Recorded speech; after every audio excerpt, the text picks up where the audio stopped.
And that as you sculpt your presence, that a part of what's happening is that you're naturally embedding your deeper offering in the work that you put out there. That as you tell your story, as you provide the guidance to your prospects and clients and share with them insights about your relationship with money and their relationship with money, that what's going on is that you're becoming more of that trusted advisor, and that you don't need to be there for them to get the maximum amount of benefit and to get value out of you being their teacher. And so one of the things that I want to coach you on, and that I coach all my clients on, is that less is more. That I would rather you put out fewer well-crafted pieces of content than try to adhere to some sort of burdening content schedule. That a lot of times when folks come to me initially, that they think I'm going to tell them that they need to email their list every single week, and that basically it's going to be a bunch of work that's unpleasant and overwhelming to them. And the truth of it is that the digital presence that works for you in the time that you have allotted is probably the same amount of attention and frequency that your clients can give you. And so, if you can really only muster the ability to send out a newsletter once every 3 months, well, as long as you make sure to stick to that schedule and make sure to do good on the promises that you're giving your list, and as they listen, that you're going to actually have people who are going to come in and go out of this funnel, that it's not going to look exactly like that video at the beginning of this presentation. That because it's a digital funnel and it's not a BB inside of a piece of plastic, that people's attentions will wane, that the problems in their lives will alter. Sometimes this brings them closer to you. It also might be them stepping away. And, that's fine. As long as you're making sure to take that strong step forward and provide a ton of value, then your audience, your prospects, and your clients are all still going to be getting a lot out of that. And the people who are paying you, your clients, are already bought in and have their signature on the dotted line. So they're going to be listening to you, and they're going to be a part of who's gaining value out of the work that you put out there. And as you tell your story, that this enables you to, think about, as you're creating content, think about the problems, the needs of your ideal client. That I want you to think about, current events and, some of the questions that you hear frequently in your client meetings, and, how that relates to the deep thoughts of your ideal client.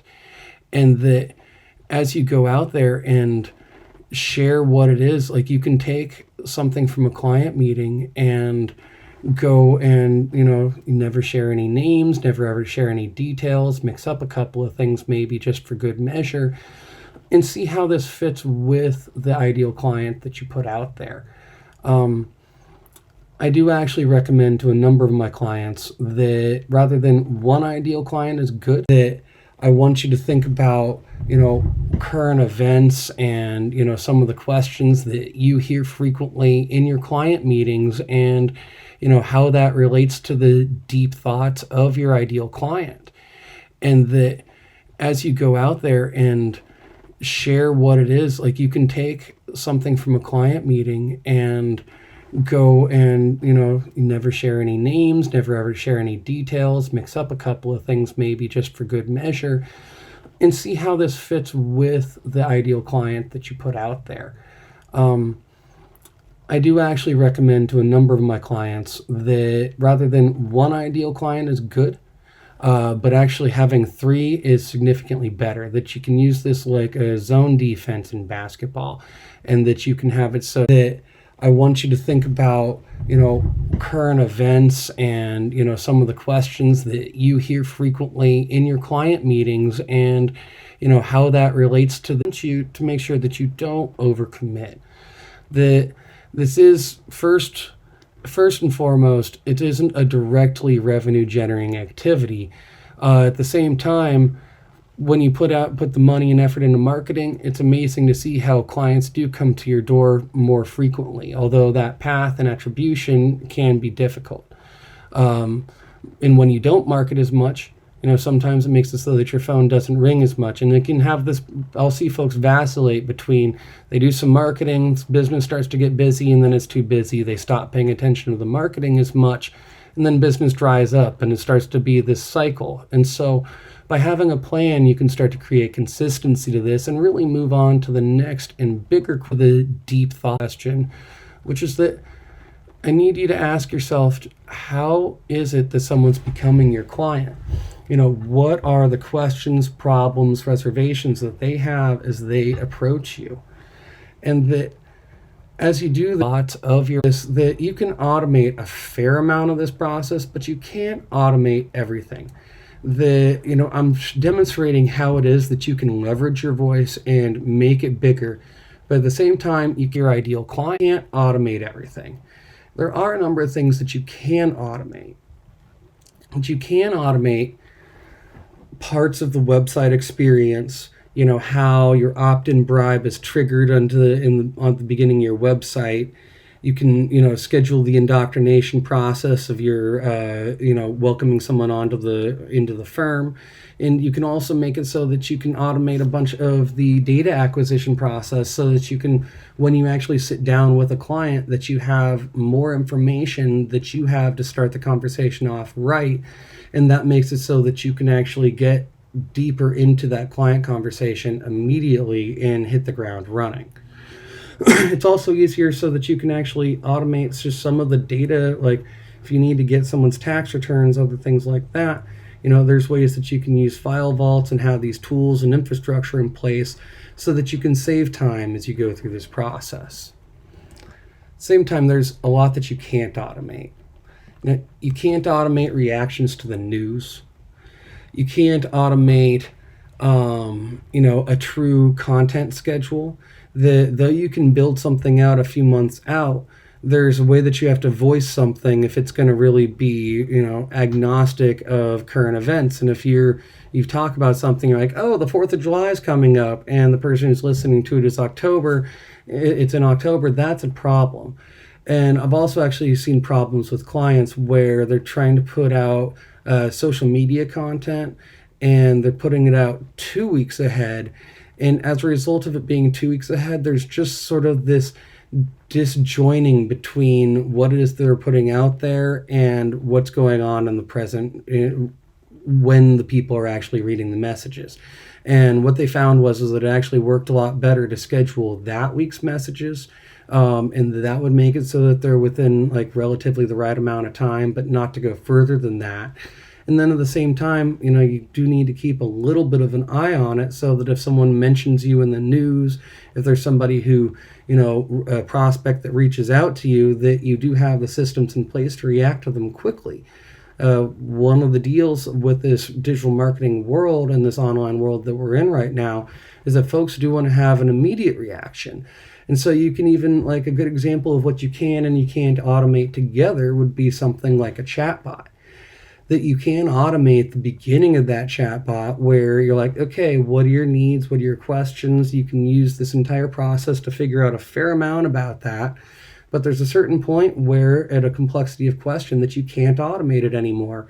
And that if you can have the system where you can have that automation working for you at the beginning, and then when you get to the next step, that you're able to step in there, that is going to make it so that the person that you're talking to is at the height of their problem and that they just got to you, their solution. And, those are the moments where, hey, come in, let's talk about it. It's really likely that someone's going to come in and that you're going to also, feel that trust from you and continue to build that trust so that they actually become a client. And this is a good demonstration of just the process that someone takes to become your client. Each time this happens, it's different, but it's a really special thing that when you bring a client on board, that as their trusted advisor, that they are looking to you to safeguard one of the most precious things that they have, their future.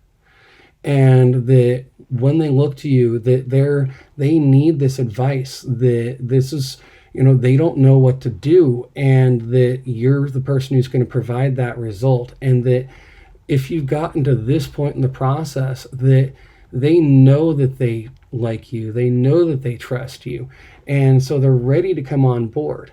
And that all the people who haven't made those qualifications have gone along the way, and that you've actually already qualified them as not a client, but without actually ever having to spend any time with them, which is just amazing.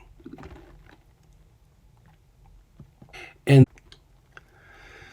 all of this points towards the bigger picture and this 3.0 stuff. And what is it that your audience is learning from you? How is their life better for the lessons that you're giving? Is the information that you're putting out there something that just anybody can produce? Or is it that special something that you can share and that gives the insight that special something that is the same reason why your clients staying loyal to you through the end of their days? And that as you do this, that the first time that someone comes to your website, that this is the first impression of your firm, and that what I'm describing is a good way to bring people on. But, by having these elements of them knowing, liking, and trusting you, that not only is that bringing folks in to the last step, which is helping you make sure you get paid, but that actually, more importantly, you have an asset. That this digital presence is something that if something happens to you, that's still there. That when you go to sell your practice, that this is something that goes along with it.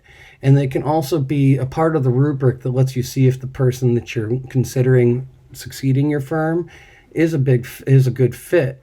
And that as you go through that transition, that the processes, the operations, the plan that you have enacted is actually going to be one of the things that helps you during that transition process.